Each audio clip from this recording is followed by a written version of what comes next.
নমস্কার বন্ধু, আমি সুমন বিশ্বাস। প্রতিদিনে আজ স্বপ্নিল বাংলা ক্লাসের পক্ষ থেকে সকল শিক্ষার্থী বন্ধুকে স্বাগত। দেখো বন্ধু, যেভাবে আমি বাংলা বর্ণানুক্রমিক, বাংলা, ইংরেজি এবং সংস্কৃত গ্রন্থের ক্লাস শুরু করেছিলাম, আজও সেই ধারাটা বজায় থাকবে।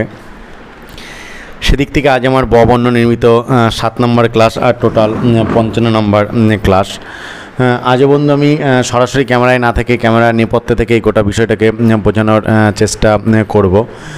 কেননা সাহিত্যের ইতিহাসের ক্লাস করতে গিয়ে আমি দেখেছি এখানে বোর্ড ওয়ার্ক তেমন গুরুত্ব পায় না, বরং যদি বিষয়টাকে ঠিকঠাকভাবে বুঝিয়ে দেওয়া যায় সেটাই সবথেকে বড় পাওনা হয়ে দেখা যাবে। আজও কিন্তু সেই চেষ্টাটাই করব। আজ প্রথমেই যে গ্রন্থটা সম্পর্কে আলোচনা করব সেটা হচ্ছে বিল্বমঙ্গল। তোমরা জানো বন্ধু যে বিল্বমঙ্গল হচ্ছে একটা বাংলা ভক্তিমূলক নাটক। গিরিশচন্দ্র ঘোষ সাধারণত এই নাটকটা লিখেছিলেন। বিল্বমঙ্গল নামক বিষয়টা এরকমভাবে নাট্যকার সাজিয়েছে যে বিল্বমঙ্গল নামক জনৈক ধনী যুবক চিন্তামণি নাম্নী এক বেশ্যার প্রেমে উন্মত্ত হয়ে যথাসর্বস্ব নষ্ট করেন। বিল্বমঙ্গল এবং চিন্তামণি কেউ কাউকে না দেখে থাকতে পারে না। নদীপাড়ে চিন্তামণির বাড়ি ছিল। একদিন বিল্বমঙ্গলের পিতৃ শ্রাদ্ধ উপস্থিত। শ্রাদ্ধের দিন নদী পার নিষিদ্ধ বলে বিল্বমঙ্গল সেদিন চিন্তামণির নিকট গেলেন না। কিন্তু রাত গভীর হওয়ার সঙ্গে সঙ্গে তার উৎকণ্ঠা বাড়তে লাগলো।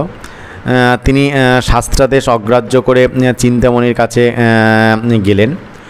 নদীতে নৌকা নেই, কীরূপে পার হবে ভাবতে ভাবতে বিল্বমঙ্গল নদীতে ঝাঁপ দিলেন। একটা পচা মরা ভেসে যাচ্ছিল, সেটাই ধরে নদী পার হয়ে চিন্তামণির বাড়ির কাছে উপস্থিত হলেন। কিন্তু বাড়ির দরজা বন্ধ। তিনি হিতাহিত জ্ঞানশূন্য হয়ে বিল্বমঙ্গল প্রাচীর গাত্র সম্বলিত এক সর্পকে দড়ি ভেবে, মানে সাপকে দড়ি ভেবে তাকে অবলম্বন করে প্রাচীর উল্লঙ্ঘনপূর্বক, মানে প্রাচীর পার হয়ে বাড়িতে ভিতরে প্রবেশ করলেন এবং সেখানে প্রবেশ করার পরে তিনি অজ্ঞান হয়ে পড়েন। কীরূপে তিনি এসেছেন এটা অনুসন্ধান করে চিন্তামণি সবই জানতে পারেন।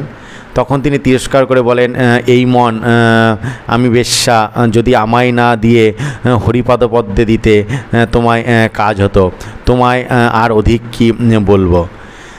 তখন চিন্তামণির কথায় বিল্বমঙ্গলের হৃদয়ে বৈরাগ্যের উদয় হয়। তিনি তৎক্ষণাৎ গৃহত্যাগ করেন। পরে সোমগিরির নিকট দীক্ষিত হন এবং সেখানে দীক্ষা নেওয়ার পরে একদিন নদীতটে অহল্যা নাম্নী এক বণিক পত্নীকে দেখে আবার তিনি মুগ্ধ হয়ে পড়েন এবং ওই বণিকের গৃহে আতিথ্য গ্রহণ করে তার স্ত্রীকে এক রাত্রির জন্য প্রার্থনা করেন। অতিথি বৎসল বণিক তাতে স্বীকৃত হয়ে পত্নীকে বিল্বমঙ্গলের নিকট পাঠিয়ে দেন। তখন বিল্বমঙ্গলের হৃদয়ে আবার তত্ত্বজ্ঞানের উদয় হয়। তিনি চক্ষুকেই পরম শত্রু জ্ঞান করে কাঁটা দিয়ে তা বিদ্ধ করে ফেলেন এবং মাতৃ সম্বোধন করে অহল্যাকে বিদায় দেন। অথবা তিনি বনে বনে ভ্রমণ করে কৃষ্ণকে ডাকতে থাকেন।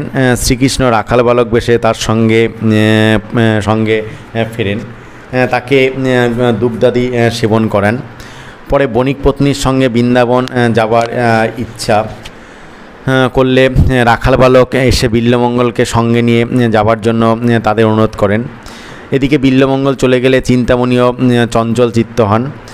এই সময় এক পাগলিনীর সঙ্গে তার সাক্ষাৎ হয় এবং তার গভীর জ্ঞানপূর্ব উন্মাদ বাক্য শ্রবণে তারও হৃদয়ে বৈরাগ্যের সঞ্চার হয়ে থাকে। ফলে বাড়ির ভাড়াটিয়া ভাড়াটিয়া থাকে সেখানে এক ভণ্ড সাধকের পরামর্শে তাকে বিষদানে হত্যা করে তার অর্থাদি হস্তগত করতে উদ্যত হয়। এদিকে পাগলিনী এবং ভিক্ষুকের নিকট চিন্তামণি এটা জানতে পারে। তখন চিন্তামণি পাগলিনী এবং ভিক্ষুকের সঙ্গে বৃন্দাবন যাত্রা করে। এবং সাধক তার অর্থাদি অপহরণে উদ্যত হয়ে পুলিশ কর্তৃক ধৃত হয় এবং বিষ ভোজনে উভয় প্রাণ ত্যাগ করে। এদিকে চিন্তামণি বৃন্দাবনে গিয়ে বিল্বমঙ্গলের সঙ্গে মিলিত হয়। শ্রীকৃষ্ণের কৃপায় তখন বিল্বমঙ্গলের অন্ধত্ব দূর হয়েছে। বিল্বমঙ্গল চিন্তামণিকে গুরু বলে অভিবাদন করেন। পরে উভয়ে শ্রীকৃষ্ণের যুগলমূর্তি দর্শন করে কৃতার্থ হন। পাগলিনী এবং ভিক্ষুকও সৎসঙ্গের ফলে কৃষ্ণ দর্শনে সমর্থন হন। এটাই ছিল গিরিশচন্দ্রের ভক্তিমূলক নাটক চিন্তামণির মূল বিষয়। দেখা বন্ধু, প্রেম কাহিনীর কথা আসলে আমরা কিন্তু বিল্বমঙ্গল, চিন্তামণি, পারু, দেবদাস, লায়লা মজনুদের কথা বলি। ফলে এদের প্রেম কাহিনীর একটা উজ্জ্বল নিদর্শন বিল্বমঙ্গল এবং চিন্তামণি। কীভাবে একনিষ্ঠ প্রেম তারা একে অপরে আবদ্ধ হয়েছিল তারই প্রমাণ কিন্তু এটা। আর আমরা বর্তমান যুগে যারা প্রেম করি বলার অপেক্ষা রাখে না। এখানে প্রেমের থেকে কামনা বাসনাটাই, নিজেদের শারীরিক সুখটাই প্রাধান্য, অন্য কোনো ভালোবাসা সেখানে বাসা বাঁধতে কিন্তু পারছে না। তাই মানুষের এখন পদে পদে এত জ্বালা যন্ত্রণা, দুঃখ, কষ্ট। পরবর্তী গ্রন্থ বিশ্বকোষের আগে তোমরা আলোচনা করেছি, ফলে সেটা আজ আলোচনা করব না। এবার চলে যাব পরবর্তী গ্রন্থ কিন্তু বিশ্বনাথ। তোমরা জানো বন্ধু, বিশ্বনাথ হচ্ছে একটা বাংলা সত্যমূলক একটা আখ্যান। এটা লিখেছিলেন কিন্তু শ্রীশচন্দ্র মজুমদার। এরকম যে বিশ্বনাথ একজন বিখ্যাত ডাকাতের সর্দার ছিল। একসময় তার নামে সমগ্র বাংলা কাঁপত। বিশ্বনাথ খ্রিস্টীয় ঊনবিংশ শতাব্দীর প্রথম ভাগে আবির্ভূত হয়েছিলেন। বিশে ডাকাত বা বিশ্বনাথ বাবুর নাম বাংলার ইতিহাসে প্রসিদ্ধ ছিল। নিজের অকুতভয়তা এবং সহৃদয়তা বলে বিশ্বনাথ দস্যু ব্যবসাকেও লোক মনোরম করে তুলেছিল। ইংরেজ রাজত্বের শুরুতে এদেশে কীরূপ উচ্ছৃঙ্খলতা এবং অরাজকতা বিরাজ করত, বিশ্বনাথ তার প্রকৃষ্ট কিন্তু প্রমাণ। ফলে বিশ্বনাথ দিবাভাগে সূর্যালোকে পত্র দ্বারা নিমন্ত্রণ করে ডাকাতি করত। কৃষ্ণনগর হতে 10 মাইল দূরে আশা নগরে বাগদির ঘরে বিশ্বনাথ জন্মগ্রহণ করেছিলেন। বলছে নলদহ, কৃষ্ণ সর্দার, মেঘা প্রভৃতি বিশ্বনাথের অনুচরগণ একজন দিকপাল বিশেষ ছিল। তার দলে প্রায় 500 লোক ছিল।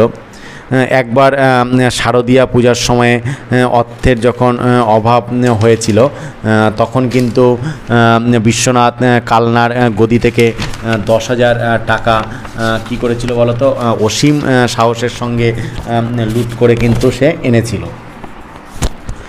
আরেকবার নদিয়ার নীলকর ফেডি সাহেবের কুঠি লুণ্ঠন তিনি কিন্তু করেছিলেন।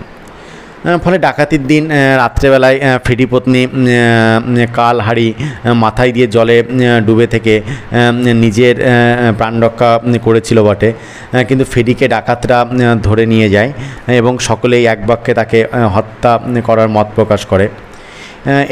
বলছে এইরূপভাবে নিরস্ত্রকে হত্যা না করে বিশ্বনাথ সাহেবকে প্রতিশ্রুতি করিয়ে নেন যে তিনি মুক্তির পর কোনো প্রতিহিংসা গ্রহণ করবেন না, পরন্তু মুক্ত হয়ে ফেডি ম্যাজিস্ট্রেটের কাছে সকল কথা বলে প্রতিকার প্রার্থনা করলেন।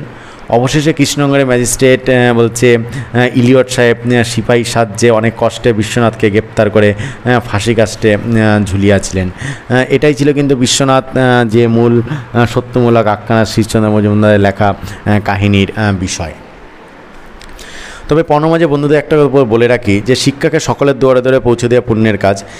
তাই এখনও পর্যন্ত যারা তোমাদের প্রিয় স্বপ্নিল বাংলা চ্যানেলটাকে সাবস্ক্রাইব করেনি, তারা সাবস্ক্রাইব করে পাশে থাকা বেল আইকনটাকে প্রেস করে দিও সবার আগে সমস্ত ভিডিওর আপডেট পেতে। এবার চলে যাব বন্ধু বাংলা সাহিত্যের আরেকটা বিরাট বড় মাইলস্টোন, বিষবৃক্ষ উপন্যাসের আলোচনায়। তোমরা জানো বন্ধু, এটা একটা বাংলা উপন্যাস এবং এটা লিখেছিলেন কিন্তু বঙ্কিমচন্দ্র চট্টোপাধ্যায়। বিষয়টা ছিল এরকম যে গোবিন্দপুরের জমিদার নগেন্দ্রনাথ দত্ত নৌকাযোগে কলকাতায় যাচ্ছিলেন এবং ঝড় বৃষ্টির জন্য তিনি পথে এক জায়গায় নামতে বাধ্য হন এবং আশ্রয় অনুসন্ধান করতে করতে এক জীর্ণ বাড়িতে উপস্থিত হয়ে এক বৃদ্ধকে মৃত্যুশয্যায় শয়ান দেখতে পান। বৃদ্ধের পাশে তার কন্যা কুন্দনন্দিনী বসেছিল। বৃদ্ধের মৃত্যু হলে নগেন্দ্র কুন্দকে কলিকাতায় এনে ভগ্নী যে কমলমণির নিকট রেখে দেন। এরপর পত্নী সূর্যমুখীর অনুরোধে তাকে বাড়িতে নিয়ে যান। ফলে সূর্যমুখীর ভাতৃ সম্পর্কীয় তারাচরণের সঙ্গে কুন্দের বিয়ে হয়। কিছুদিন পরে তারাচরণের মৃত্যু হলে কুন্দ নগেন্দ্রের গৃহে ফিরে যায়। নগেন্দ্র কুন্দের রূপ লাবণ্য দর্শন করে, মানে ওর চেহারা দেখার পরে, অর্থাৎ যে রূপলাবণ্য দর্শন মানে হচ্ছে তাকে দেখার পরে কি হয়েছিল বলতো, মানে এতটা সুন্দর যে ওর রূপলাবণ্য ছিল যে সেই রূপলাবণ্য মানে দেখে সে কিন্তু ফিদা হয়ে গেছিল, আমরা যাকে বলতে পারি যে মানে পাগল হয়ে যায় যাকে বলা হচ্ছে, এবং তার প্রতি সে আসক্ত হয়ে যায়। ফলে কুন্দ নগেন্দ্রের প্রতি অনুরাগিনী হয়। এদিকে সূর্যমুখী এটা বুঝতে পেরে ব্যথিত হয় এবং দেবীপুরের জমিদার দেবেন্দ্র কুন্দকে তারাচরণের গৃহে দেখে তার প্রতি আকৃষ্ট হয়। এদিকে সে হরিদাসী বৈষ্ণবী বেশে ভিক্ষাচ্ছলে এসে নগেন্দ্রের বাড়িতে কুন্দকে দুই একবার দেখে যায় এবং গোপনে তার সঙ্গে দুই একটা বাজে কথা বলে ফেলে। অন্যদিকে হীরাদাসী অনুসন্ধান করে সূর্যমুখীকে জানিয়ে যায় যে দেবেন্দ্রই হরিদাসী বৈষ্ণবী। এদিকে সূর্যমুখী পত্র দ্বারা কমলমণিকে নগেন্দ্রের মনোভাব জানিয়ে দিয়েছিল এবং কমলমণি এসে কুন্দকে কলকাতায় নিয়ে যাইতে চেয়েছিল। ফলে কুন্দ প্রথমে যেতে চায়নি। শেষে যখন শুনল যে তার জন্য এই গৃহের সুখ শান্তি নষ্ট হচ্ছে, তখন সে যেতে স্বীকৃত হয়। কিন্তু নগেন্দ্রকে না দেখে সে থাকতে পারে না। অনেক ভেবে চিনতে সে একদিন গোপনে খিড়কি পুকুরে ডুবে মরতে যায়, কিন্তু সেই সময় নগেন্দ্রকে সম্মুখে দেখে সে ডুবে মরতে পারে না। তারপর হরিদাসী বৈষ্ণবীর ব্যাপার শুনে সূর্যমুখী কুন্দকে যথেষ্ট তিরস্কার করতে থাকে। ফলে কুন্দ গোপনে গৃহত্যাগ করে পালিয়ে যায়। কুন্দের অদর্শনে নগেন্দ্র অস্থির হয়ে পড়ে এবং সূর্যমুখী কুন্দকে তাড়িয়েছে এটা শুনে পত্নীর উপর তার একটা রোষ রাগ হয় এবং সেই রাগ প্রকাশ করে গৃহত্যাগের সে সংকল্প করে। এমন সময় কুন্দ আবার নিজেই এসে দেখা দেয়। তখন সূর্যমুখী উদ্যোগী হয়ে বিধবা কুন্দের সঙ্গে স্বামীর বিয়ে দেয়। বিয়ের পর সূর্যমুখী গৃহত্যাগ করে এবং নগেন্দ্র এবার অনুতপ্ত হইলেন এবং চারদিকে সূর্যমুখীর অনুসন্ধানের জন্য লোক পাঠাইলেন। শেষে স্বয়ং সূর্যমুখীর অনুসন্ধান তখন নিজেই যখন বের হলেন, তখন স্নেহময়ী কমলমণি ও কুন্দের প্রতি আর ফিরে তাকাননি। কুন্দের কেঁদে কেঁদে দিন কাটতে থাকে। এদিকে দেবেন্দ্রের কুহকে পড়ে পাপিষ্ঠা হীরা আপন ধর্ম হারায়। দেবেন্দ্র তার সর্বনাশ করে শেষে পদাঘাতে তাকে তাড়িয়ে দেয়।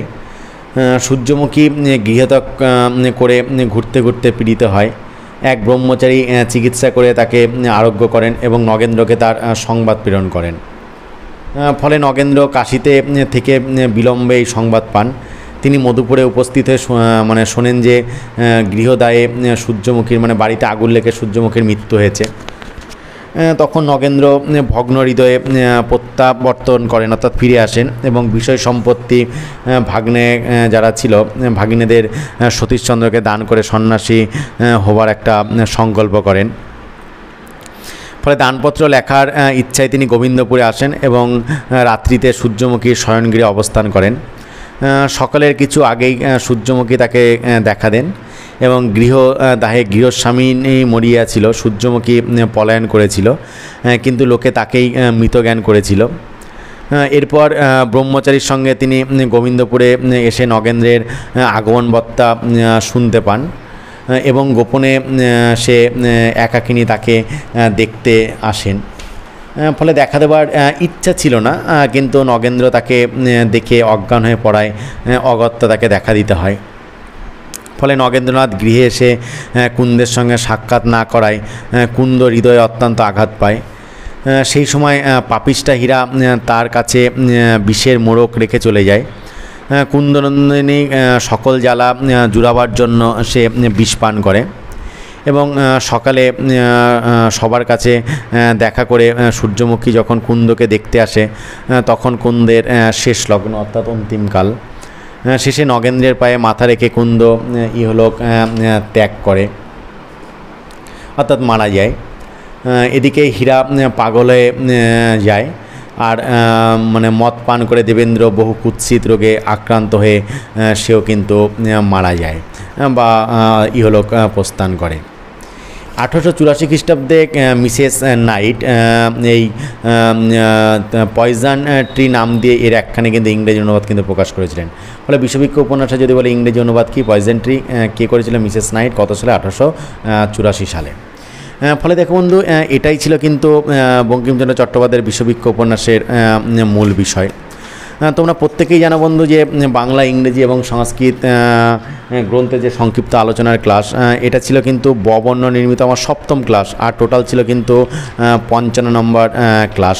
আজ কিন্তু 3টে মারাত্মক গ্রন্থ সম্পর্কে আলোচনা করলাম, বিল্বমঙ্গল, বিশ্বনাথ এবং বিষবৃক্ষ, এবং পরীক্ষায় আসার মতন ভীষণ গুরুত্বপূর্ণ প্রশ্ন। আশা করছি বন্ধু আজকেও তোমাদের একটা সুন্দর তথ্যবহুল ক্লাস উপহার দিতে পেরেছি। তারপরে যদি কোথাও কোনো সমস্যা থাকে অবশ্যই বন্ধু কমেন্ট বক্সে গিয়ে কমেন্ট করে আমাকে জানাবে, আমি যথাসম্ভব তার উত্তর দেওয়ার চেষ্টা করব। আজকের ক্লাসটা এই পর্যন্তই। নমস্কার বন্ধু।